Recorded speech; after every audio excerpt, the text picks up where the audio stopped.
Our next story is Where the Wild Things Are by Maurice Sendak.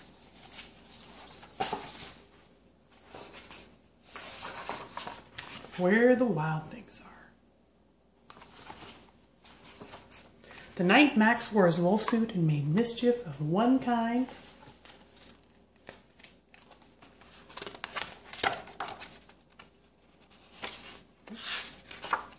and another.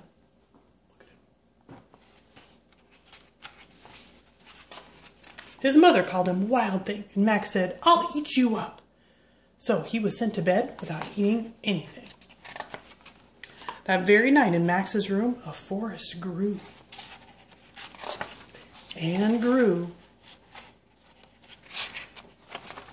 and grew until his ceiling hung with vines and the walls became the world around. And an ocean tumbled by with a private boat for Max, and he sailed off through night and day, and in and out of weeks, and almost over a year, to where the wild things are. And when he came to the place where the wild things are, they roared their terrible roars, and gnashed their terrible teeth, and rolled their terrible eyes, and showed their terrible claws.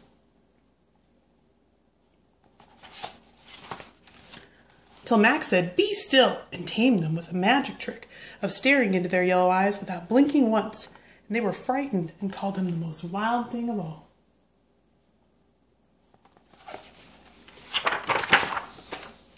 And made him king of all wild things. "And now," cried Max, "let the wild rumpus start." And they howled at the moon, and they swung from the trees, and Max rode on their backs as they danced through the forest.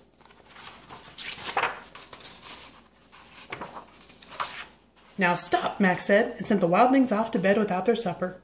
And Max, the king of all the wild things, was lonely and wanted to be where someone loved him best of all. Then all around, from far away across the world, he smelled good things to eat. So he gave up being king of where the wild things are. But the wild things cried, "Oh, please don't go. We'll eat you up. We love you so." And Max said, "No." The wild things roared their terrible roars and gnashed their terrible teeth and rolled their terrible eyes and showed their terrible claws. But Max stepped into his private boat and waved goodbye. And sailed back over a year and in and out of weeks and through a day and into the night of his very own room, where he found his supper was waiting for him. And it was still hot. I love you, Jeannie and Henry. Good night.